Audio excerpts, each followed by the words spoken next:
And we are back, continuing with the last episode of Avowed left. All Valuable's doing. Gonna go there. I'm gonna go find this cartographer. I do have one little, what's it called? Ice grenade. I can open that door, hopefully. You know, if I don't fuck it up.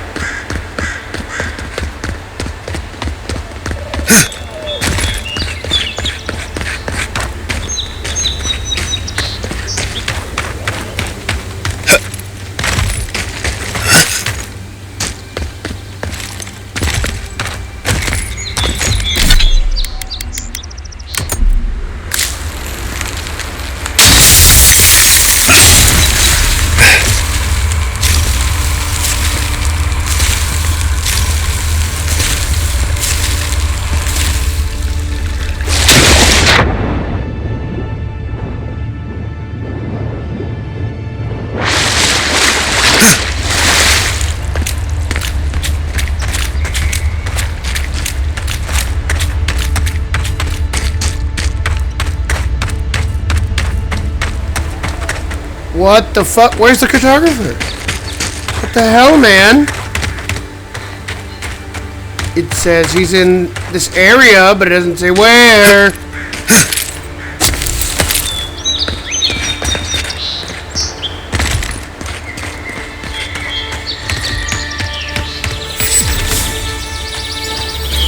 Reminds me of the Rawatime Navy's punishment for desertion.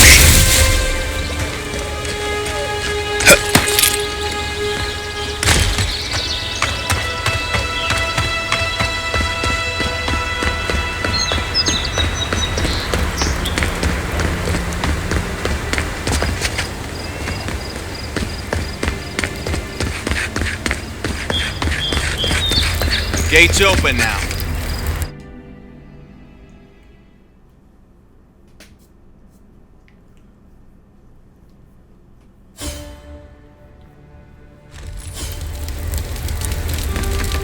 Where the fuck am I going? Haha.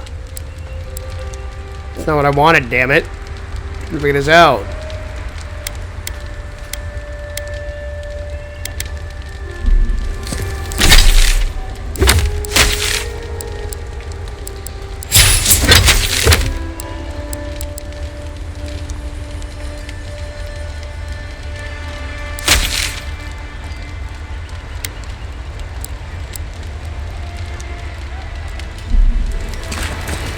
Is this what it's like to travel with an envoy? You're used to this.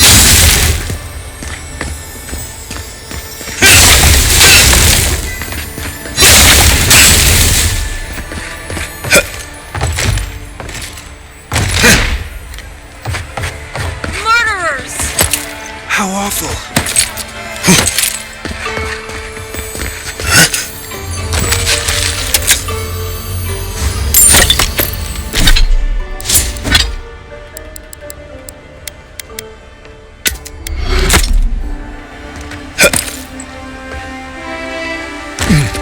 Wish they had a back entrance. Your cronies here aren't popular. Welcome to our shrine, envoy. Oh, bless my soul, the Adherin envoy.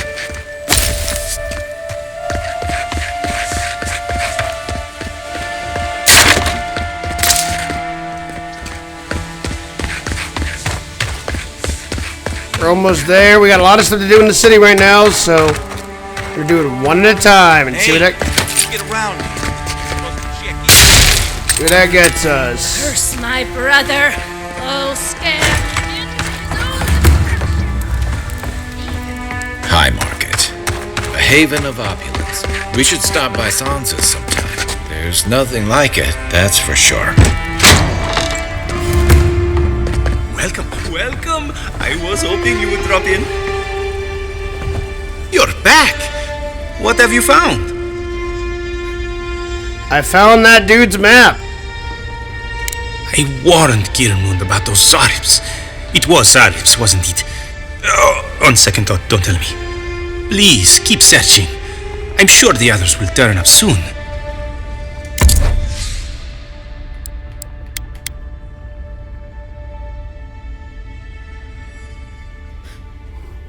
Well, that's cool. It summons.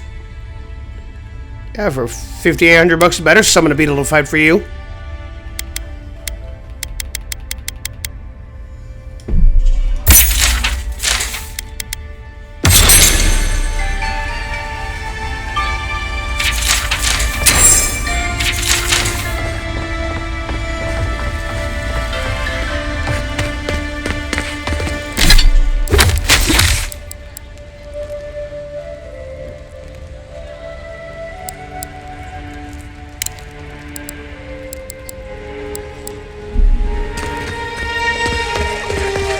If you have to ask, you can't afford it. Dear dear, always yes. I saw you dying why should we not? Do you really think the Adherents killed the Clavager?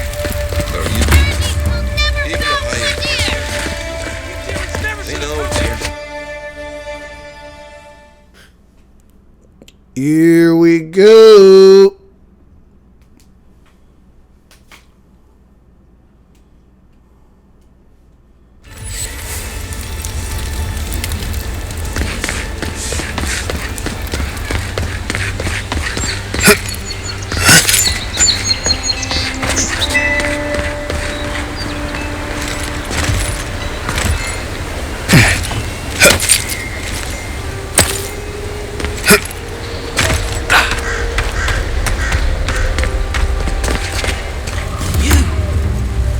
Died? But you're here. Gods, am I glad to see you. Garrick! None of the clerks believe my story. Envoy, hello. I'm glad to see you on your feet. Kai. Tej, I'm surprised they let you in here. I'm surprised you're still gainfully employed. Do we have a problem here? I didn't mean anything by it, Envoy. He's just curious company for you to keep. Hey, somebody has to have the envoys back, because you all sure didn't. No one expected the Envoy to get assassinated. Exactly. Amateurs.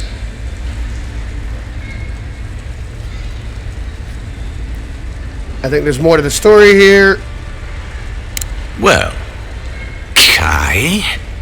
come on, it's funny. Tej caused a ruckus last time he was slumming it at the Ballarrock. You were trying to kill a man, if I remember right. I had to put you outside. You threw me into the canal. You lived. That water's filthy. I had the runs for 3 days. Gods, Tej. The envoy doesn't need to know that.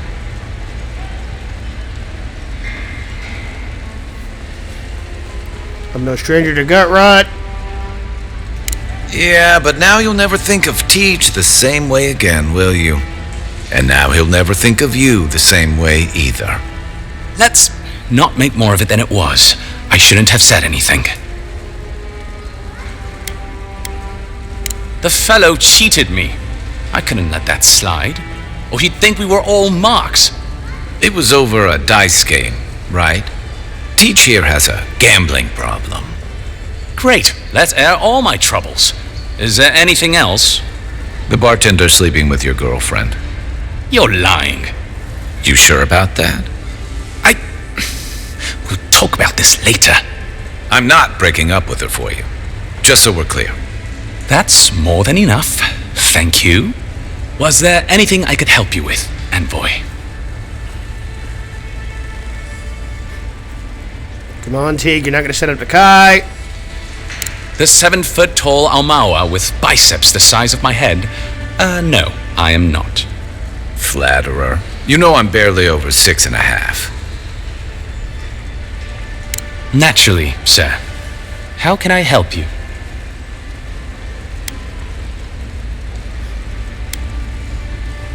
I've been hearing about the Inquisitor. Who is she? Consider yourself lucky. Inquisitor Ludwine is the commander of the Steel Garrote in Paradise. Were you to ask her, she'd say she keeps the peace. But she doesn't keep it so much as prosecute it. as ruthlessly as the ambassador will let her. She's also a veteran of the Steel Garrote's campaign in the Deadfire, where she died. She's a Death Guard. Well, that explains a lot. I don't know what happened to her there, but I suppose Wodica wasn't done with her yet. Never encountered an actual Death Guard. That's terrifying. Death Guards are surpassingly rare.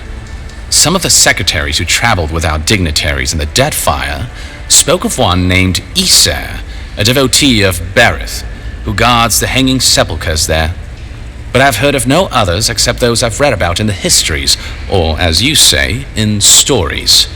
They are people, most often paladins or priests, so devoted to a cause that they simply refuse to pass on to the wheel when they die. Their soul haunts their body. The passion required to sustain them devours their flesh, and they swiftly turn to bone. I've never read a history nor tale of a death guard that did not end with them going quite mad. When they lose their capacity to care for anything but their cause, they cannot love. And when they cannot love, they cannot be merciful. And so everything before them becomes only an obstacle.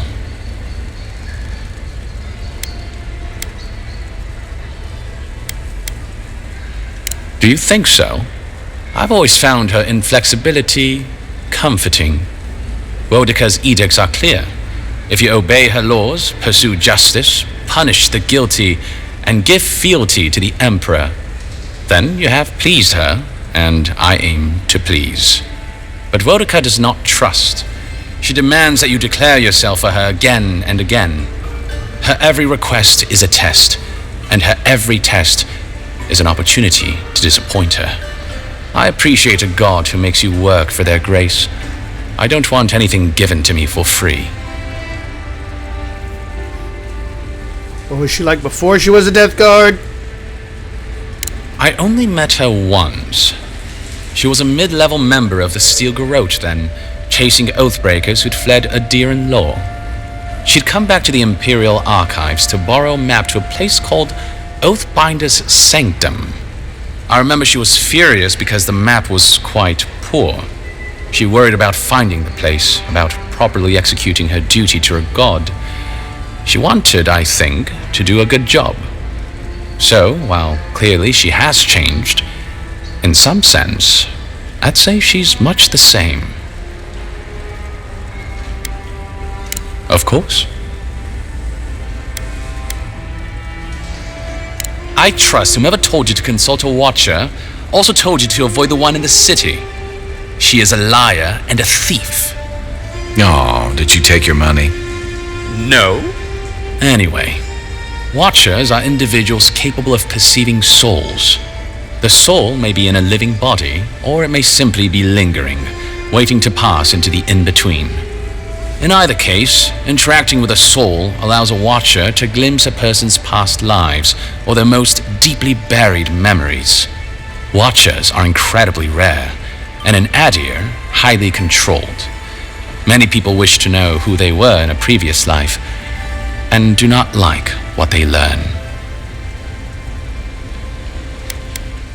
The smart ones stay hidden. They do not announce their powers, perhaps not even to themselves. Even a careful watcher risks inadvertently revealing themselves by knowing something they shouldn't know. Of the ones that are public, little is concretely known. But we hear things. They make good judges in Wodica's courts, so long as they're controlled. The lords, it's rumored, buy and sell them to collect blackmail on their enemies. But I suspect many watchers are imprisoned or executed, or simply kill themselves. Jesus Christ. Well, the Watcher of Cadnua is legendary. It was their castle Aethys destroyed when he began his campaign of terror in the Deadfire. Oh, by the Queen, I hope I get to meet them someday. In terms of local interest, you'll have heard of Runid, of course. And there was Ida. You may not know about her. She was a watcher from the Living Lands. I believe she was an Orlan. She must have died, 150 years ago. slain by a great serpent, gods treat kindly with her soul. Doubtless there are others, but most don't meet a good end. A Watcher doesn't need your cooperation or consent to read your soul. They could learn everything about you, terribly damaging things about your parentage, for example, or things you did in a past life, without you ever knowing. You see how this could threaten the established order, undermine our betters' right to rule. Yeah, but that's just one side to it. Imagine how a Watcher feels, knowing what a threat they are to the status quo. I don't know about you, but I wouldn't be keen on kings and emperors wanting me dead. Sounds like a lot of hassle. Don't sell yourself short, Kai. I don't doubt you're an expert in people wanting you dead. You're not wrong. I rarely am, in any case. The Watcher is fundamentally a tragic figure. Of the few that survive our world, most are destined to go mad. By all means.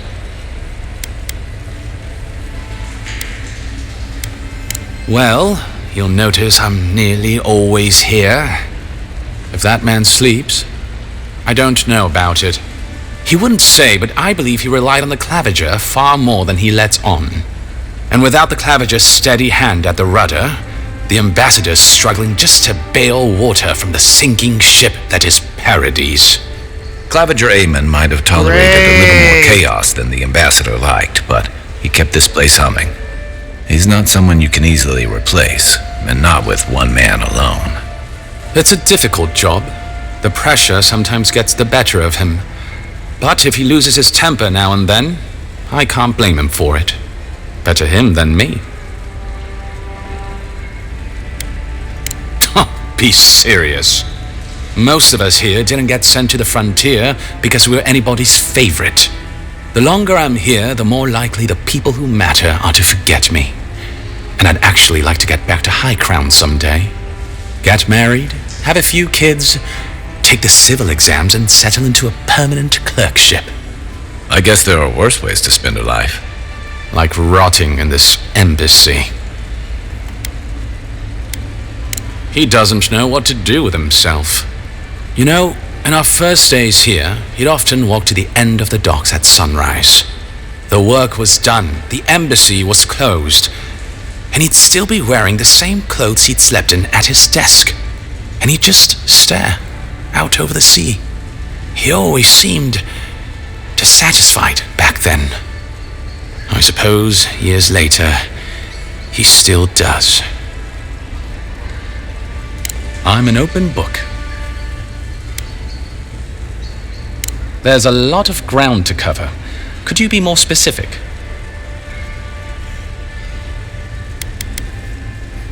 Should you ever need me, I will be here. There you go, man. Safe travels, envoy.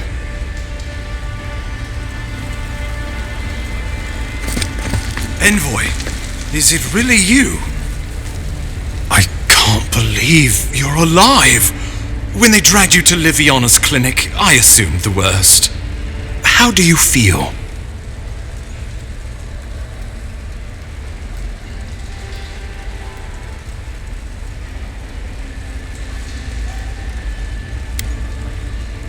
There you go. Not even death can slow you down, I see. But we'll return to the topic of your untimely demise shortly. Our first order of business is your purpose here in the Living Lands. You said you had a missive for me from the Emperor?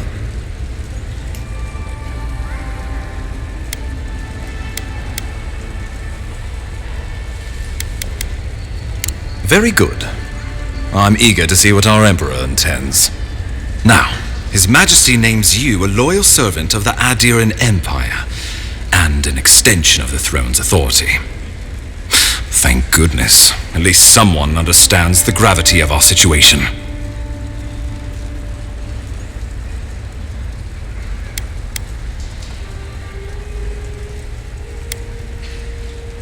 And I can't think of anyone more suited for the job. You've seen how wild the Living Lands has become, both in nature and in politics. Sometimes I think the island has a mind of its own. No sooner had you arrived than you found yourself at the center of our troubles. At this point, I can't rule anything out. We're in uncharted waters. This embassy has no shortage of political foes, but the dream scourge is what keeps me up at night. You've seen firsthand what it can do in nature. We can't let it reach the cities.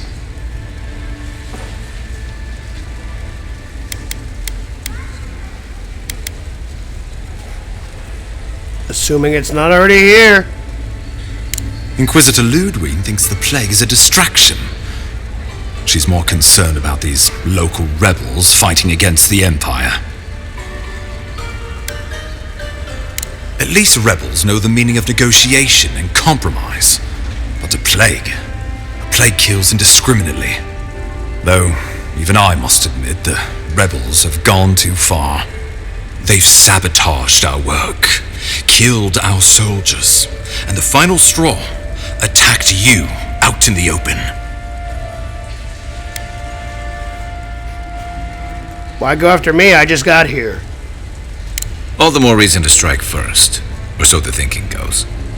Whatever their reason, we have to retaliate for the good of the Empire. I won't lie to you, Envoy. Our position is tenuous. If we can't even defend ourselves, how are we to defend the living lands? But defend it we must, for the sake of everyone who calls this island home. Inquisitor Ludwig demands that someone hang for the attempt on your life. These Paradisen rebels must face justice.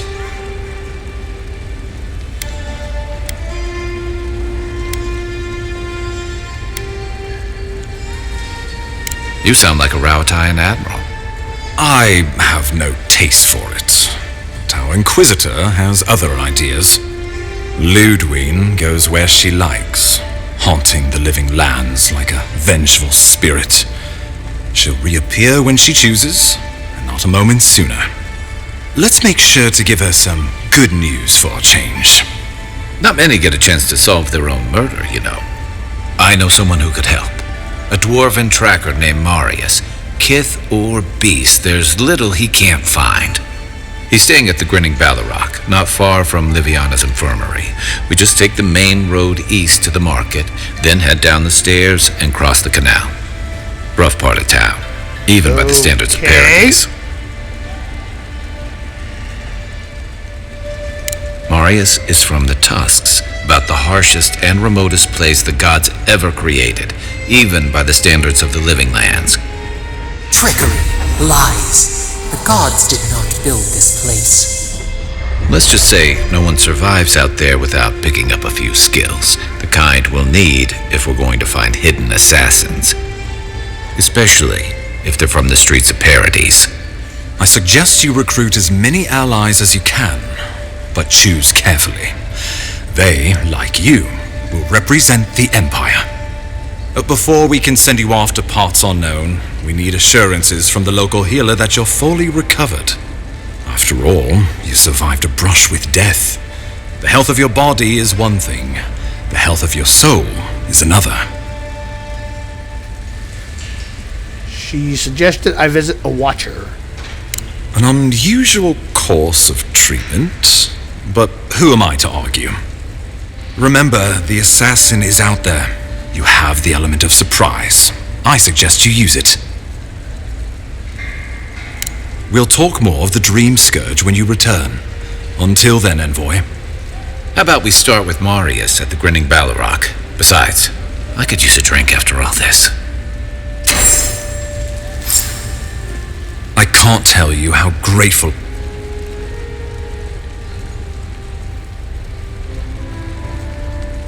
The courtesan? Interesting. I had my theories about a certain shipment of herbs. Let us also say that I know why and how these herbs are being used. And I assume you figured it out as well. Do you object?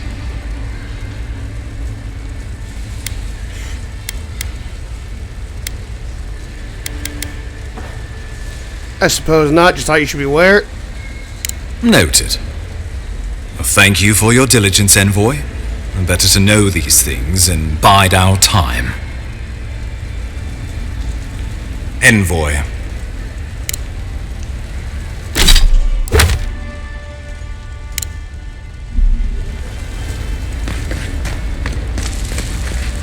You've got some god looking out for you. Hey, it's the Envoy! Envoy, hey! I swear, I owe you the world. I own the world. He saved my life, remember?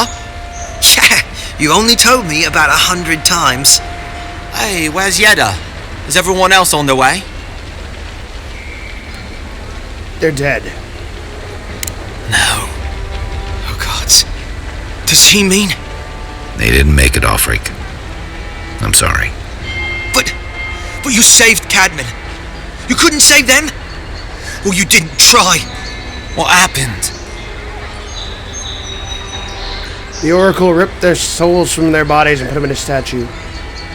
What? They probably went quickly, if that helps. I can't understand this. Hey, Ulfric, hey, listen. We always knew that was a risk, right? And we told ourselves, Better to go out at the bottom of the world or the top. Than dying in bed like Granda, asking what if. did you avenge them? Is the Oracle dead? At least they got justice. And I got my brother back. Don't be a baby. You would have been fine without me. What I mean to say is, we're grateful, Envoy. Oh, that reminds me. I wanted to give you this. It belonged to our grandfather. He'd always wanted to join the Corps, but life got in the way. When we were recruiting, he gave it to us to remind us to live well. I'll treasure it. Well, I'm sure you've got big Envoy things to do. I don't know if you heard, but there's a plague on and everything. If you're ever in High Crown, look us up. Yeah, we can drink to the Corps together. I wish things had turned out better for the rest of their crew, but I'm glad they made it. One of them may even get a happy ending.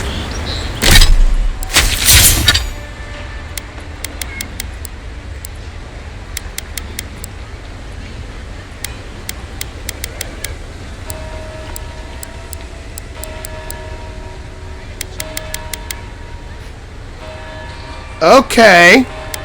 Interesting.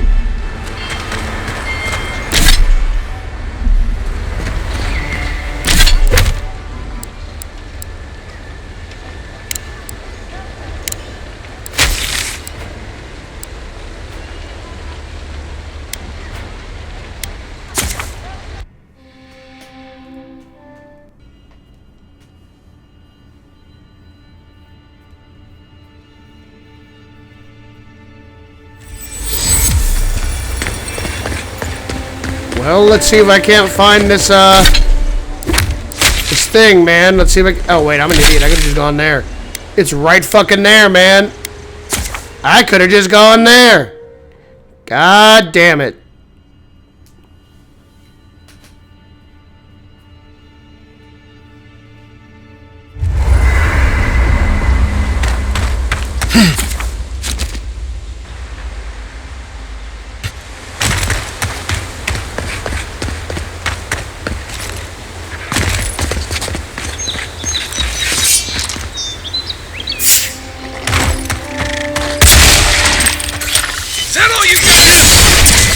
Let's see what you got.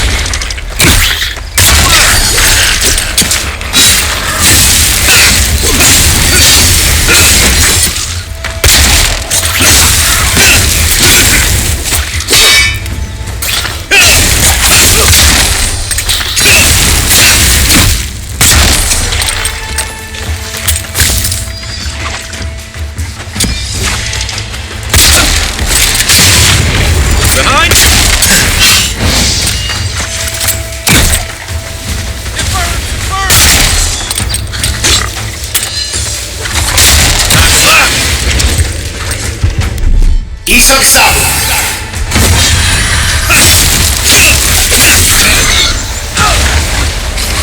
Come and get me!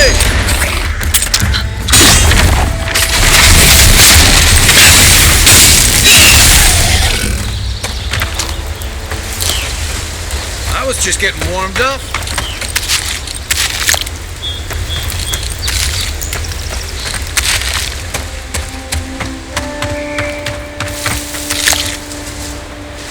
Okay, how do I get up there is the question.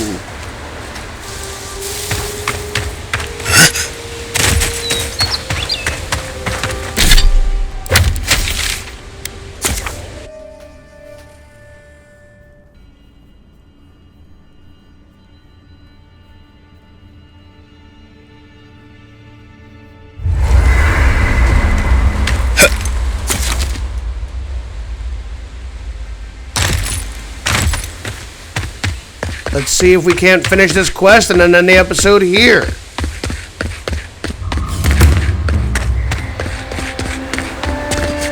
The so-called godless people disappeared centuries ago, but left runes to remember them by. First rule of godless ruins: don't touch anything.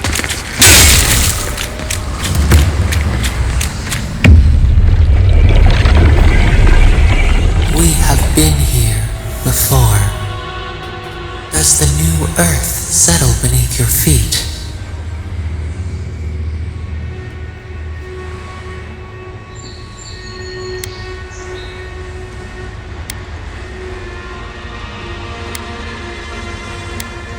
They flee the roar of thunder. It shakes the birds out of the trees. Even now, they smell fear.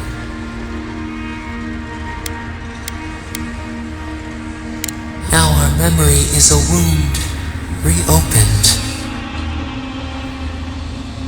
For generations, the Akita wandered the land, seeds in the wind. A storm had tossed them to our shores. They were branches without roots. Then you, Kishimal, were born with our face. Our flowers bloomed in your hair. Your people saw a sign of greatness. A blessing, one with a heavy price. The elders trained you not as a child, but as a paragon. They expected everything. They forgave nothing. The responsibility was like a stone. Help us remember, Kishimal. How did you bear the weight?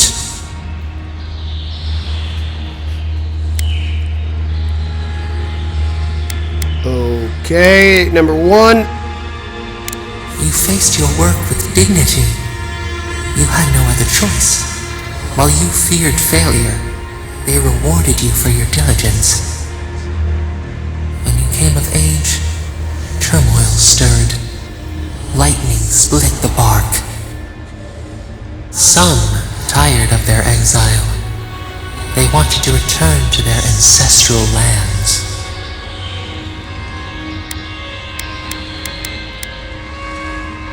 You both wanted the best for your people.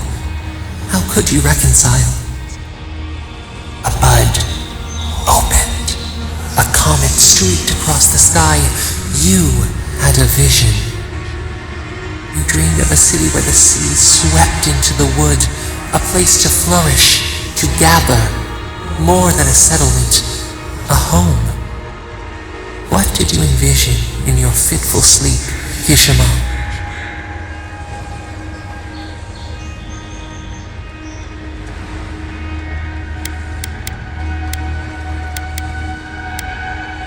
The elders spoke of the wisdom they had lost in their escape.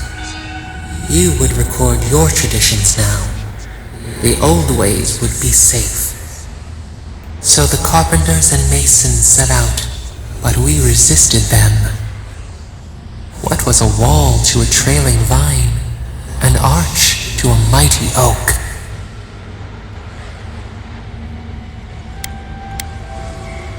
The Akita's fate hung by spider silk. You knew you must adapt.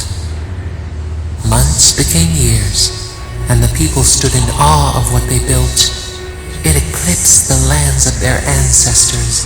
Its spires challenged the clouds. How did you feel as you gazed upon your masterwork. You had earned your pride, yet a new trial awaited you. The people reasoned that the one who had built the city should lead it. A chorus of their voices joined in one. Another wait.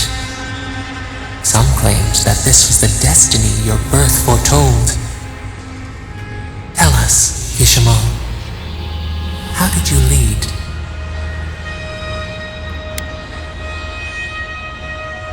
To have strength is to have judgment.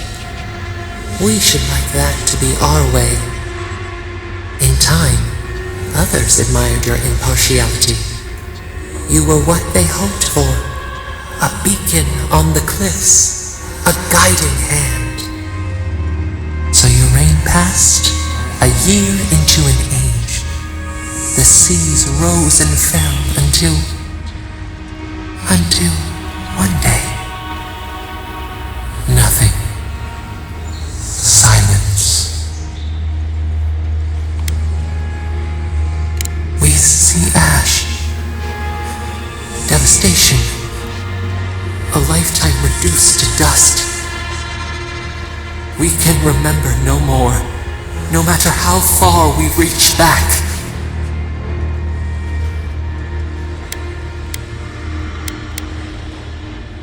It is fruitless, a void, a tremor in the Adra. Perhaps it should not be known. Yet one shape shines through the canopy of our memory, a face amid the rubble. You, Kishima, what became of you?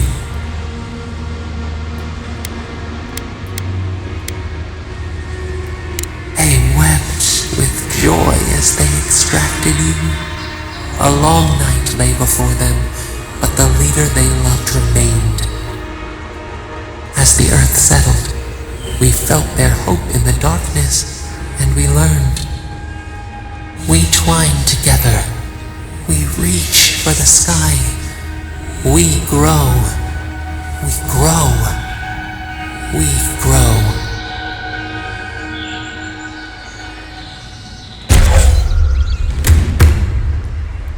Okay, that was interesting.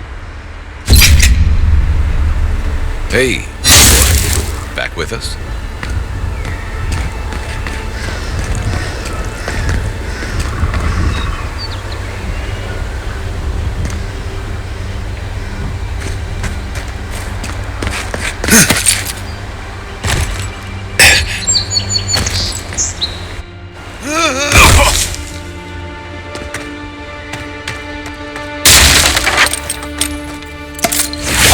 I saw something and I wanted. Okay, I'm glad I came down here then. What's in here?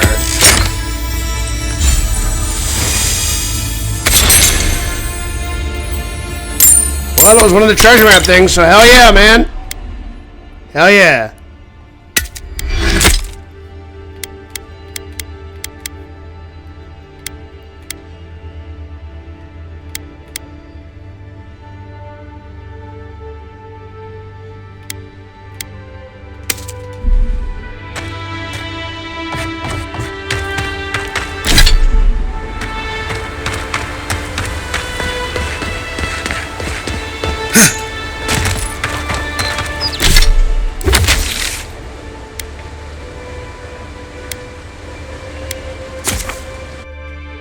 Back to camp and then end the episode there.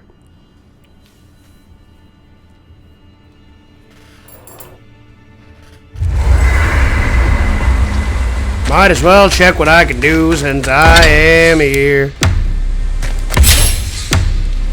Do do do do do do do do.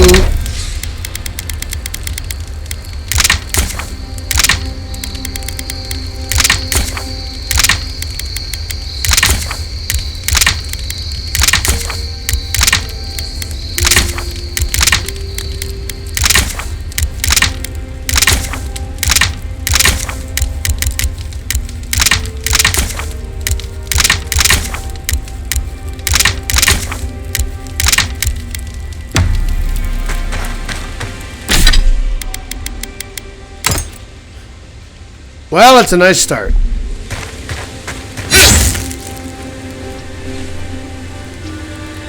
Anyway, since I am currently safe, I'm going to end this one here as usual. I hope you guys enjoyed it.